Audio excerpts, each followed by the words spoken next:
Bonjour à tous et bienvenue dans cette nouvelle série de tutos dans laquelle je vais vous présenter le nouveau système UI de la version 4.6 de Unity 3D. Donc cette version 4.6 est encore en bêta. Pour y accéder, il faut aller sur unity3d.com/unity/beta/4.6. Mais dès que cette version sera disponible, il faudra tout simplement aller dans la rubrique Download. Donc je vais vous présenter le nouveau système d'UI de cette version. Donc c'est une évolution très importante et qui va vous permettre de pouvoir faire des menus de jeu beaucoup plus facilement et beaucoup plus propres, ainsi que par exemple des bulles de dialogue dans vos jeux.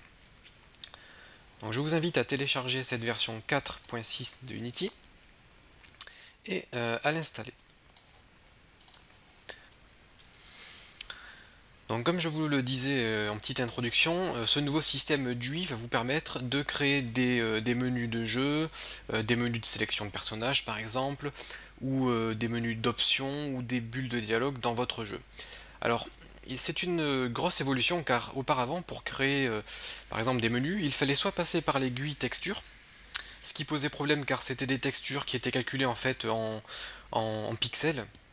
Du coup, si on était sur un ordinateur qui avait une résolution de 1024 pixels et qu'on avait prévu notre système pour les écrans à 1024 pixels, c'était très bien. Mais dès qu'on jouait sur un écran avec une plus grosse résolution, à ce moment-là, les éléments graphiques devenaient tout petits. Et puis il y avait donc énormément de soucis quand on passait sur les mobiles par exemple, car tous les téléphones n'ont pas la même résolution. On pouvait par exemple avoir des boutons qui prenaient toute la taille de l'écran, tout simplement car c'était calculé en pixels. Il existait aussi une autre possibilité, c'était de passer par des planes en fait. Créer des planes, donc en fait c'était ça, un plane c'est hop, voilà, un plane c'est ceci. Donc avant on devait passer par des planes, mettre une texture, mettre la caméra devant le plane pour avoir un menu. Mais bon, c'était un petit peu du bricolage car ce n'était pas quelque chose de naturel en fait. Donc c'est pourquoi on avait le droit à un excellent plugin qui était NGUI, qui permettait de créer des interfaces graphiques responsives, c'est-à-dire qui s'adaptent à tous les types d'écrans. Donc c'était vraiment un super plugin, c'est d'ailleurs toujours un super plugin, mais Unity, donc l'équipe d'Unity a décidé de mettre en place un nouveau système GUI que je vais vous présenter ici, et ce système est tout simplement exceptionnel. Donc je vais vous le présenter via quelques petites scènes démo. Là on a par exemple une scène basique de drag and drop, donc on peut par exemple prendre un petit smiley ici, hop, et le faire glisser en dessous, tac. Donc ça c'est une petite scène drag and drop. Vous allez avoir une autre petite scène dans laquelle vous allez pouvoir créer par exemple écrire votre nom. Tac. Donc vous avez un menu qui bouge en fonction de la position de la souris, les lettres qui s'illuminent et qui s'avancent vers la caméra. Donc on peut créer vraiment des choses très sympathiques, très futuristes et vraiment plaisants à l'œil. Voilà, je vais vous présenter quelques scènes pour vous montrer un petit peu ce qu'il est possible de réaliser. Hop, un menu 3D, donc ça c'est un menu que l'on pourrait avoir dans notre jeu par exemple lorsque le personnage met la pose. Il met la pause et tac, un menu apparaît, continuer, nouvelle partie, option, quitter. On a la possibilité de créer des textes et des textures. On a la possibilité de créer des scroll view, donc avec une petite barre de scroll qui permet de faire défiler des éléments. Et des petits widgets. Voilà, on va avoir des scrolls, on va avoir des boutons, des cases à cocher, des petites zones de texte, etc. Donc voilà à peu près ce que l'on peut faire avec ce nouveau système GUI. Donc comment est-ce qu'on construit une interface graphique de ce type? Alors tout simplement ce que vous voyez ici, je vais désactiver peut-être pas la caméra mais en tout cas le background. Hop, je désactive le background et le système de particules. Donc ce que vous voyez ici en blanc, le carré, c'est un canevas. Ça s'appelle un canevas. Ce canevas va en gros s'adapter à votre caméra et vous allez construire la totalité de votre interface graphique à l'intérieur de ce canevas. Et c'est ce canevas qui va se charger d'adapter votre interface graphique à toutes les résolutions de tous les appareils. Donc on va le découvrir ensemble, hein. Un canevas a énormément de propriétés que l'on va pouvoir paramétrer afin de eh bien, tout simplement de créer une interface graphique telle qu'on le souhaite. Vous allez pouvoir décider de comment va réagir votre interface graphique en fonction de la taille de l'écran. Vous pouvez redimensionner les éléments de façon proportionnelle, vous pouvez adapter les éléments à l'écran en fonction de la dimension du canevas. Donc vous allez voir que vous allez avoir un contrôle total sur comment va réagir votre interface graphique. Donc le canevas est obligatoire pour créer une interface graphique. Pour vous le prouver, alors soit je veux créer une nouvelle interface et à ce moment là je vais devoir aller dans GameObject, UI et créer un canevas. Voilà, donc là j'ai créé mon canevas. Hop. Et je vais pouvoir construire mon interface graphique dans ce canevas en allant par exemple ici dans Add Component, UI, et là je vais ajouter un bouton.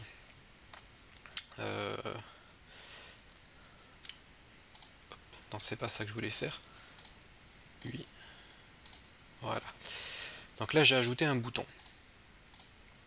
Mon bouton est à l'intérieur de mon canevas. Si vous essayez de créer un bouton, GameObject, UI, bouton, vous allez voir que le canevas est créé automatiquement.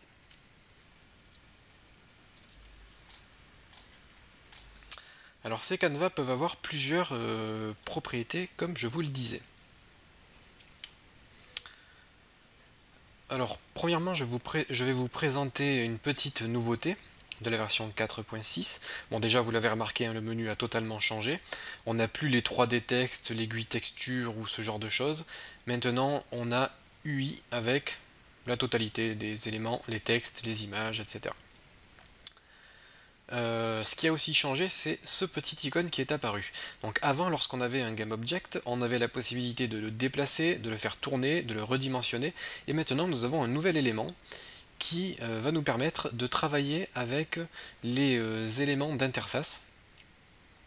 Et vous voyez, avec ce petit icône, j'ai des petits points qui sont apparus ici, qui vont me permettre de pouvoir redimensionner mon canevas. Donc là, vous ne pouvez pas le voir car c'est un canevas qui est lié à la taille de ma caméra.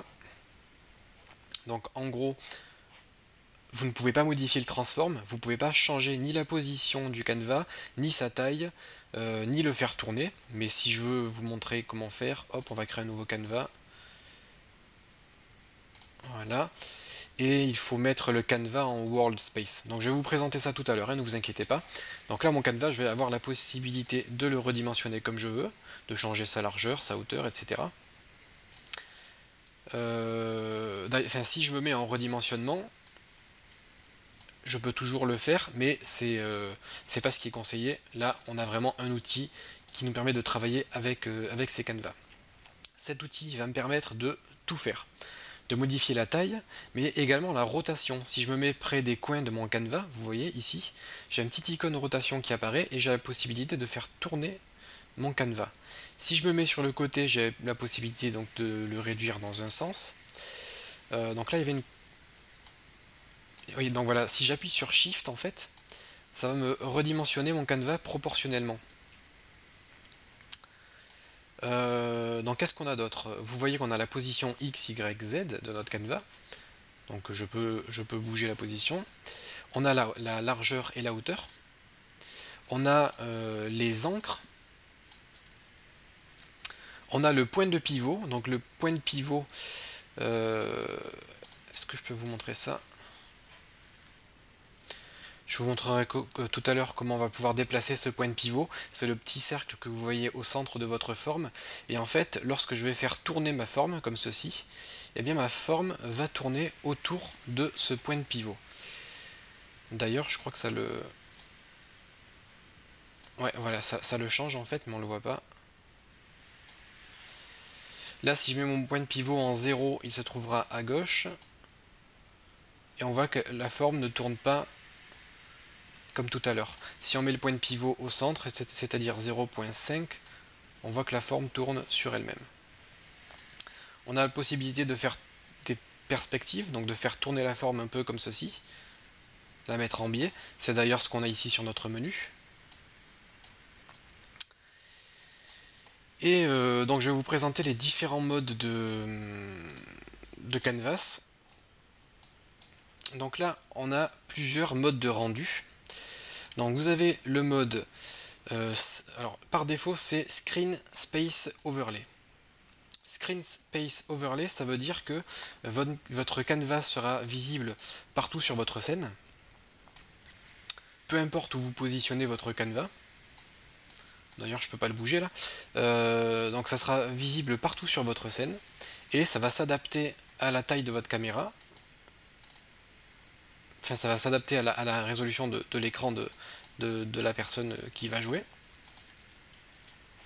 Si je me mets en mode Screen Space Camera, j'ai la possibilité de spécifier une caméra et à ce moment-là, mon canevas va en fait s'adapter à la caméra en question.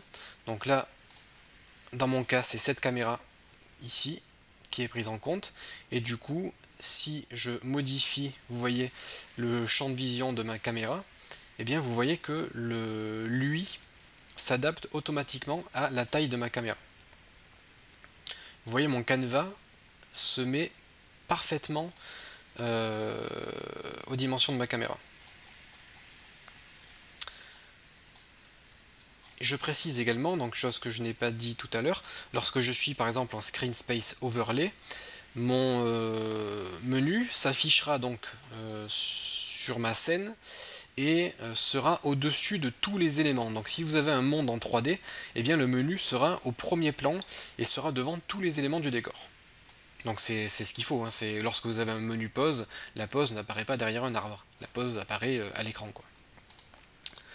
Donc là je vous avais montré le Screen Space Camera, qui s'adapte donc à la caméra en question. Et on a le World Space. Donc le World Space, c'est quelque chose qui est approprié par exemple pour faire des bulles de dialogue. Vous allez avoir la possibilité de placer votre canevas où vous le souhaitez sur votre scène. Et en fait, ça sera considéré comme un objet 3D. Vous allez pouvoir vous balader dans votre scène et voir des bulles de dialogue par exemple au-dessus des personnages non joueurs.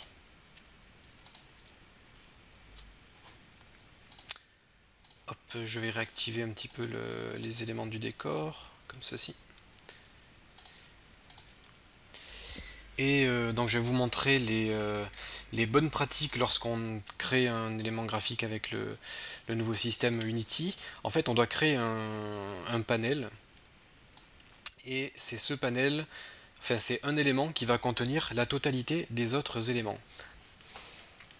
Donc comme je vous l'expliquais, tous vos éléments graphiques doivent être contenus dans un conteneur, donc dans un panel par exemple, tout simplement car Unity donc propose un système intéressant. Ce que vous voyez ici, là, la petite hélice, c'est ce qui va vous permettre de définir comment doit réagir votre bouton en fonction du parent. C'est pourquoi tous nos enfants, enfin tous nos éléments doivent être enfants d'un parent. Donc là on a un parent qui s'appelle Windows, et à l'intérieur on a tous nos boutons. Donc comme vous pouvez le voir, tous nos éléments graphiques ont une petite hélice, hop, ici, ici, et cette hélice va nous permettre de définir comment doivent être positionnés nos éléments par rapport aux parents.